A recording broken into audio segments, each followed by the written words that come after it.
الحمد لله رب العالمين. أشهد أن لا إله إلا الله وحده لا شريك له، وأشهد أن سيدنا ومولانا محمدا عبده ورسوله، صلى الله تبارك وتعالى عليه وعلى آله وأصحابه وذرياته أجمعين. أما بعد، فأعوذ بالله من الشيطان الرجيم. بسم الله الرحمن الرحيم. فاذكروني أذكركم واشكروا لي ولا تكفرون. صدق الله مولانا العلي العظيم. محترم بھائیوں اور بزرگوں، جو آیت مبارکہ آپ کے سامنے پڑھی گئی ہے، اس میں اللہ تبارک و تعالی نے ہمیں دو باتوں کا حکم دیا ہے۔ پہلی بات یہ کہ فاذکرونی اذکرکم، تم مجھے یاد کرو، میں تمہیں یاد کروں گا۔ تم میرا ذکر کرو، میں تمہارا ذکر کروں گا۔ اس کی تشریح فرماتے ہوئے نبی اکرم صلی اللہ تعالی علیہ وسلم نے فرمایا کہ اللہ تبارک و تعالی کا ارشاد ہے کہ جب کوئی بندہ مجھے دل میں یاد کرتا ہے تو میں بھی اسے دل میں یاد کرتا ہوں، اور جب کوئی بندہ کسی مجلس میں میرا تذکرہ کرتا ہے تو میں اس سے بہتر فرشتوں کی مجلس میں اس کا ذکر کرتا ہوں۔ تو بھائی کتنی بڑی سعادت کی بات ہے کہ رب العالمین کے دربار میں ایک کمزور بندے کا نام آ جائے، ذکر آ جائے، تذکرہ ہو جائے۔ بندے کے لیے اس سے بڑی سعادت اور خوش نصیبی اور کچھ نہیں ہو سکتی۔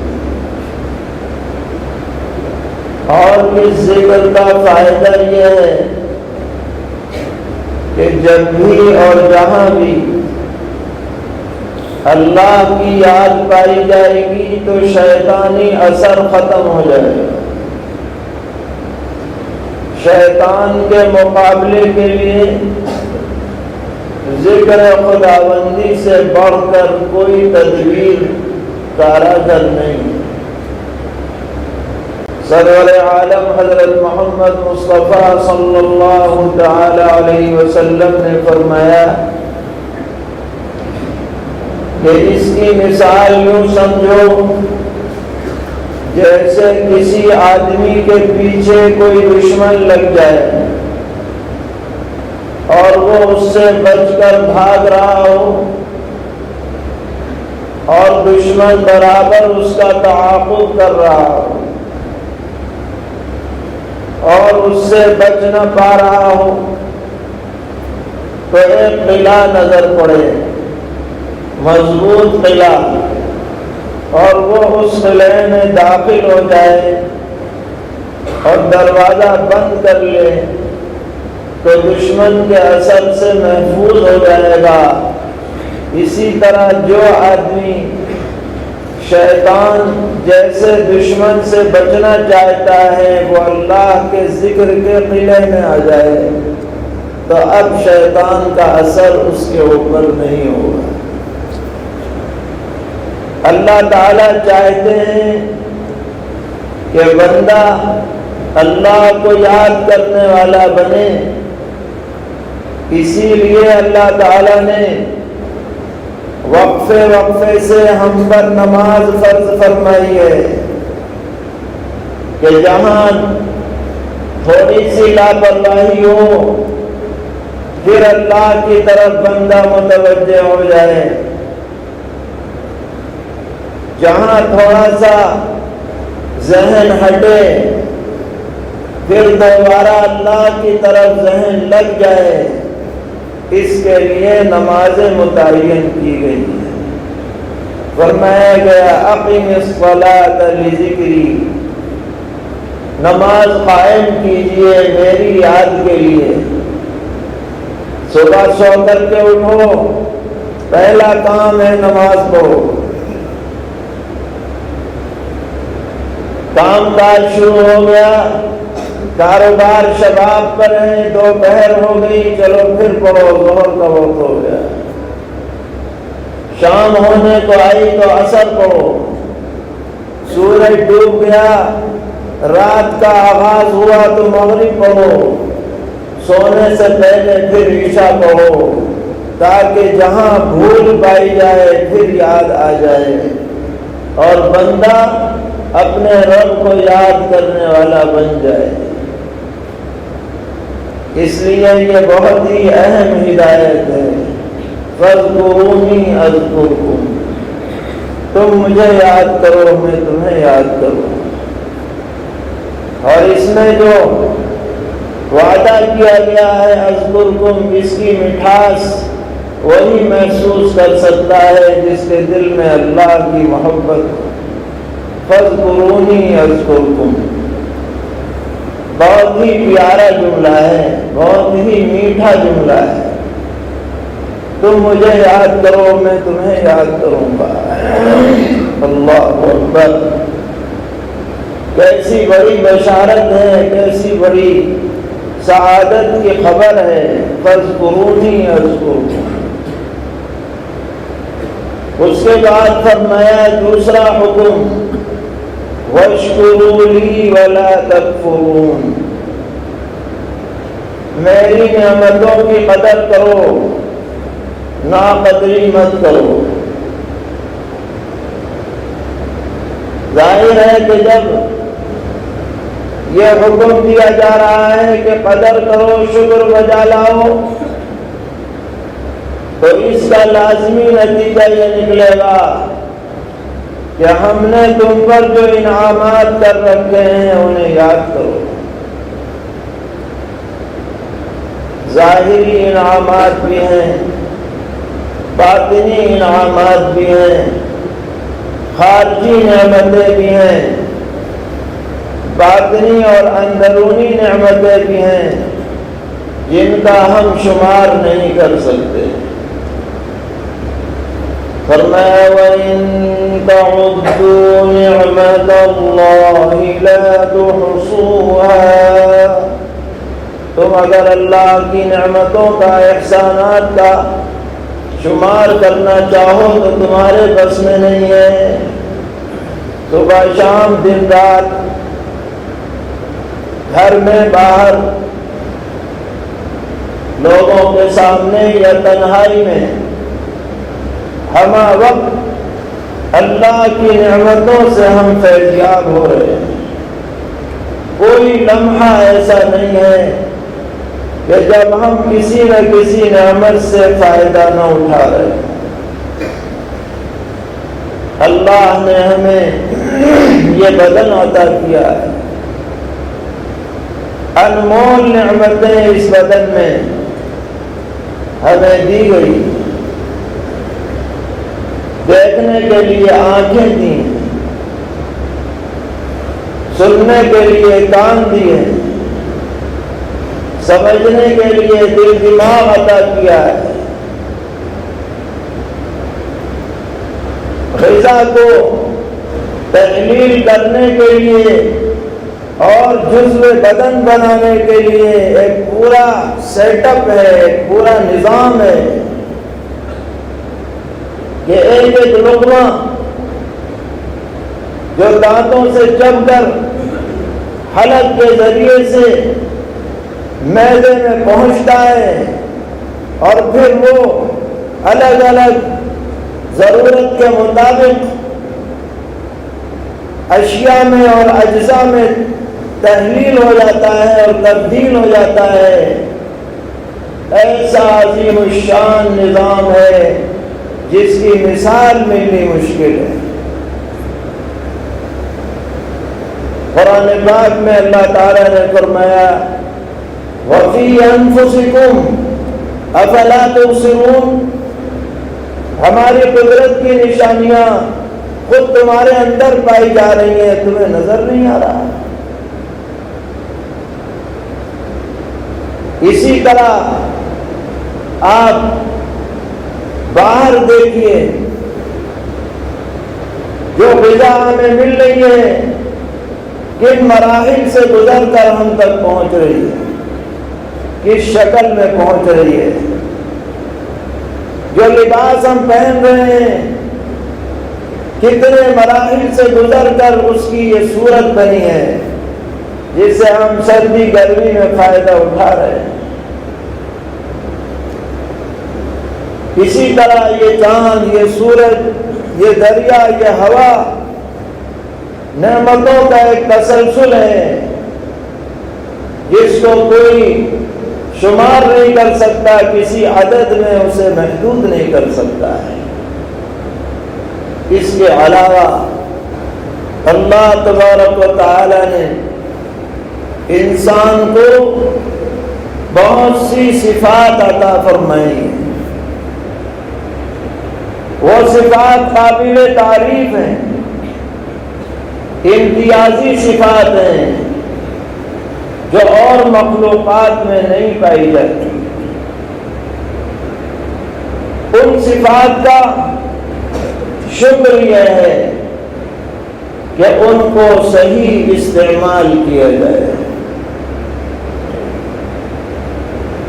اور غلط استعمال سے بچا جائے، ورنہ تو کتنی ہی اچھی چیز کیوں نہ ہو، اگر اس میں گھن لگ جائے تو اچھی سے اچھی چیز خراب اور بیکار ہو جاتی ہے۔ کیڑا لگ جائے، سلسلی لگ جائے اور کوئی مصیبت لگ جائے تو کتنی ہی بہتر سے بہتر چیز کیوں نہ ہو وہ کارآمد نہیں رہتی۔ اسی طرح انسان کو اللہ تعالی نعمتوں سے نوازے، صفات حسنہ سے نوازے، اگر ان صفات کے ساتھ گھن لگ جائے، یعنی ایسی بات پیدا ہو جائے جس سے وہ صفت اچھی نہ رہے، خراب بن جائے، تو یہ گویا کہ اللہ کی نعمت کی ناشکری ہو جائے گی۔ چنانچہ ایک بڑے محدث اور مصنف ہیں علامہ جلال الدین سیوطی رحمۃ اللہ علیہ، انہوں نے ایک کتاب لکھی ہے الجامع الصغیر من احادیث البشیر النذیر، اس میں ایک روایت نقل کی ہے، اگرچہ وہ روایت سنداً ضعیف ہے لیکن جو مضمون اس میں بیان ہوا وہ بہت زیادہ قابل توجہ ہے۔ اگر وہ حدیث نہ بھی ہو پھر بھی جو بات اس میں بیان کی گئی وہ تجربے سے بالکل صادق ثابت ہوئی ہے۔ چنانچہ وہ نقل فرماتے ہیں کہ 10 صفات ہیں، 10 ان میں سے ہر صفت کے ساتھ اگر کوئی خرابی لگ جائے تو وہ صفات آدمی کے لیے قابل تعریف نہیں رہتی بلکہ قابل مذمت بن جاتی. فرمایا نمبر 1 آفت الظرف الصلف.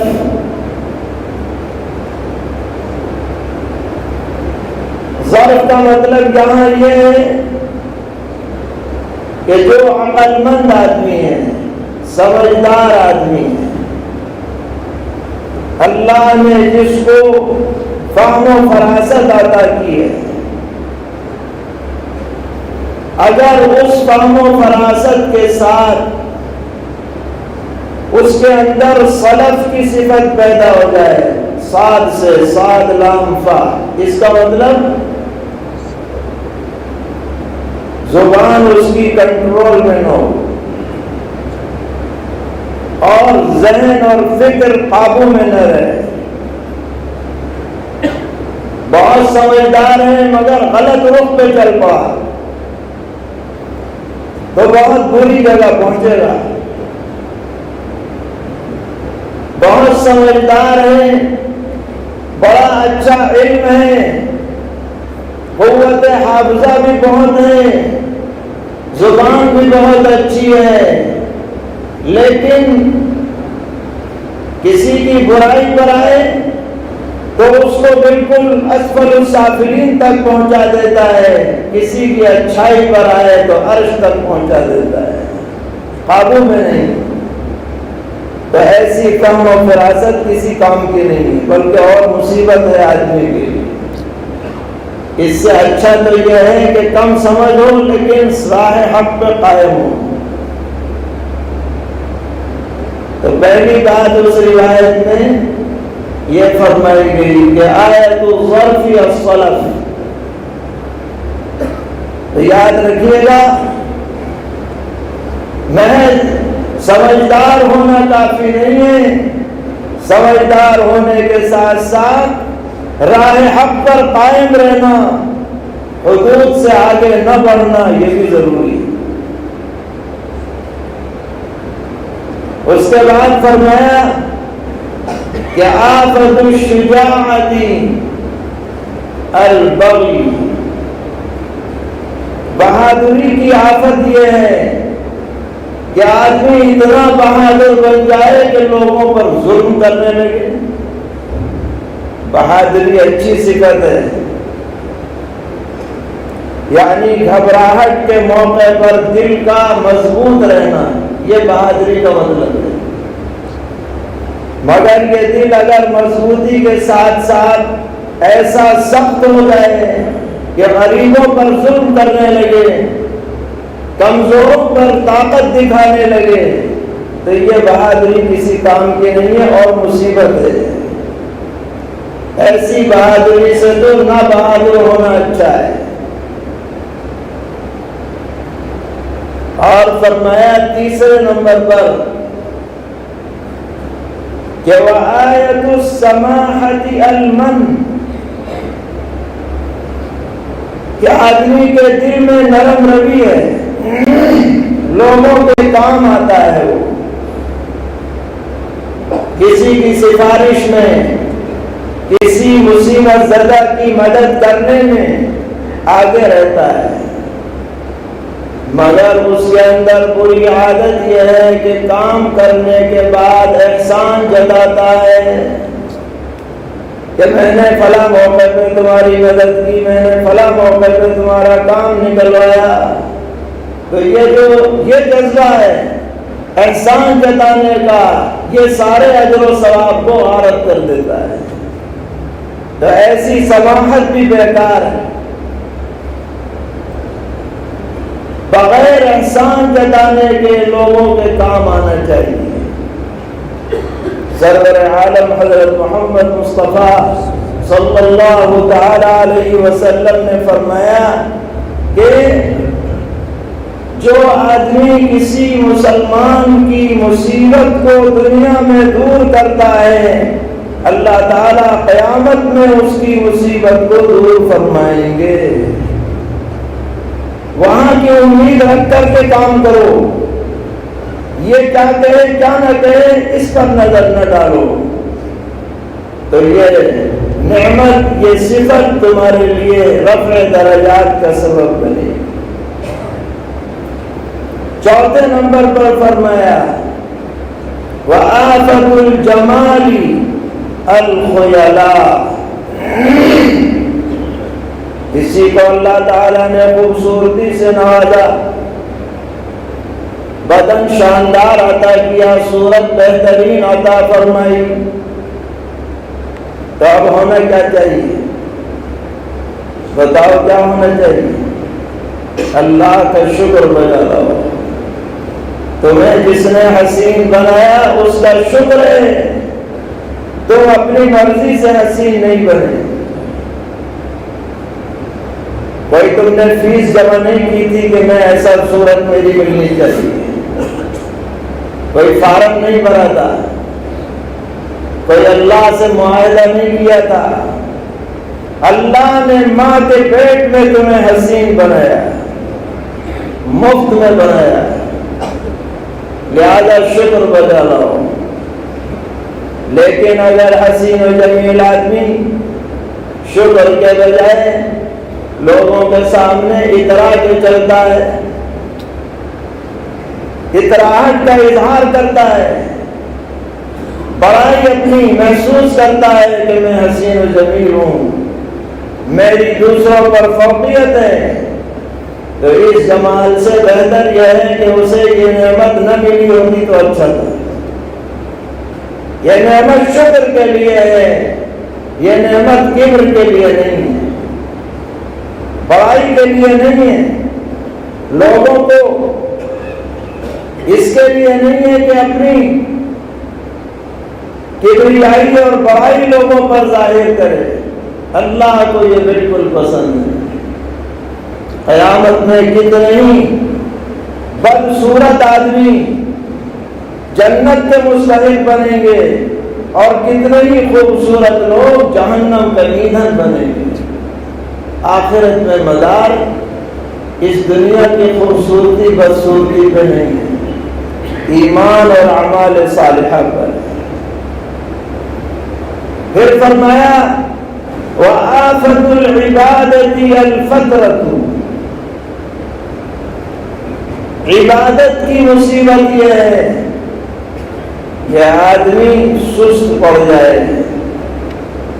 کرتے کرتے تھک جائے، پابندی نہ کرے، نماز پڑھتے پڑھتے چھوڑ دے، گھنٹے دار نماز پڑھے، یہ عبادت کی آفت ہے۔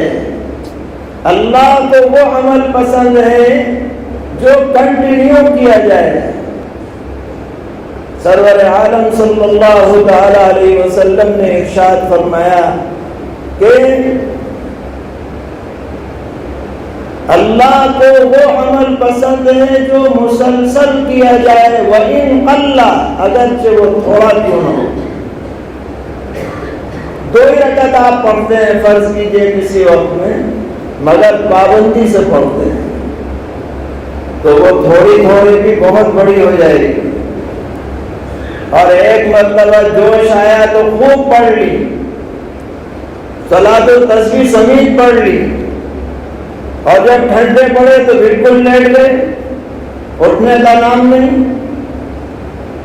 جماعت میں گئے 40 دن کے لیے تو تکبیر اولیٰ بھی فوت نہیں ہوئی، تہجد بھی نہیں چھٹی، اور جب گھر واپس آ گئے تو پھر پرانے ڈھرے پہ۔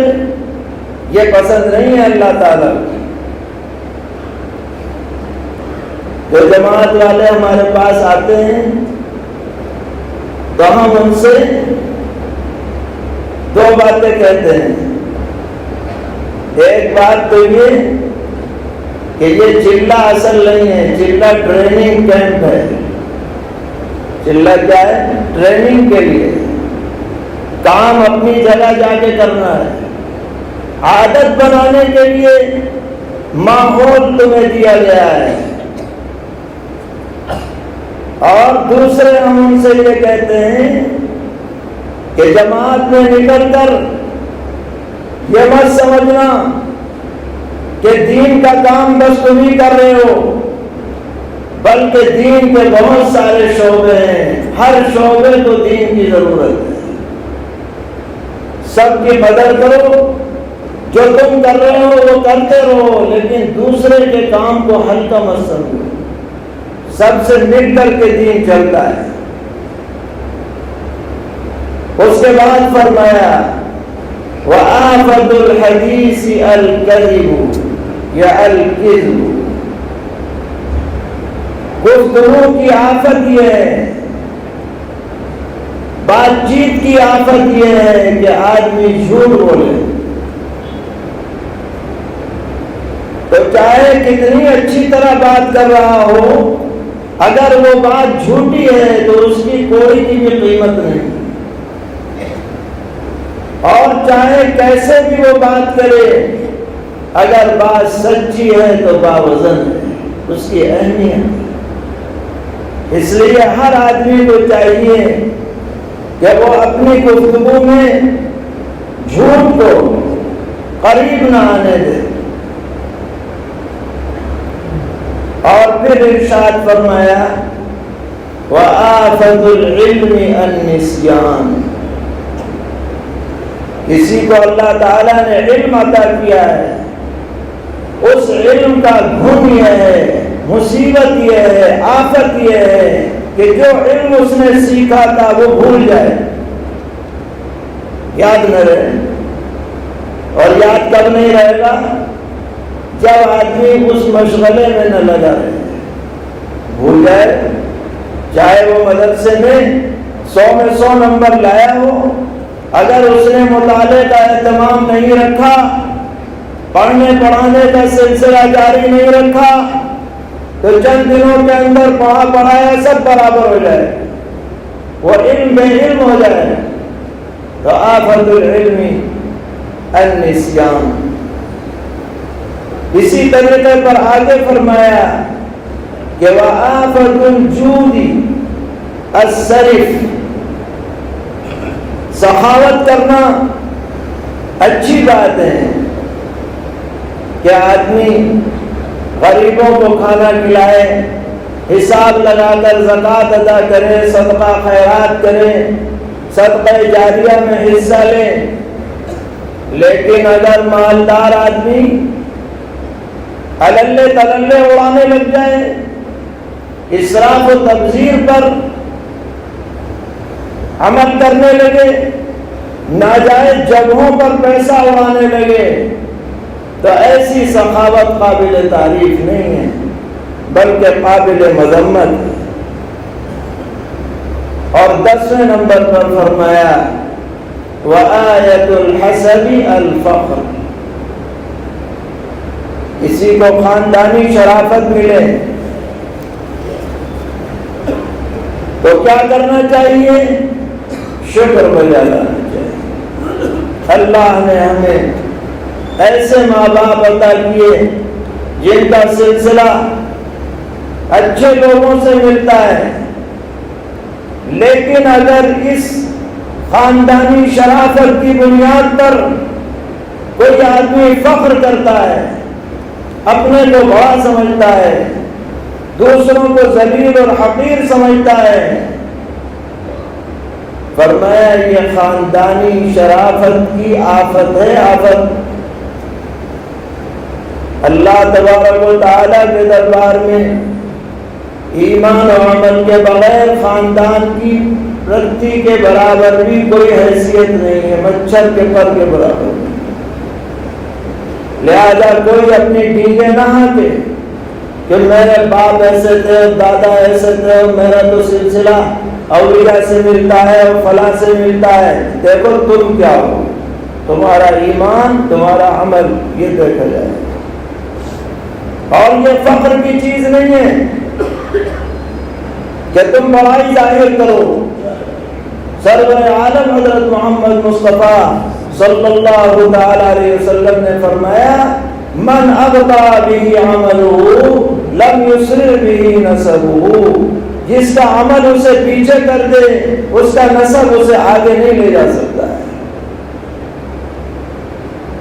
تو یہ جو چیز ہمارے معاشرے میں ہے کہ اچھے خاندان والے دوسروں کو ذلیل سمجھیں، حقیر سمجھیں، یہ جاہلانہ بات ہے، جاہلانہ تصور ہے۔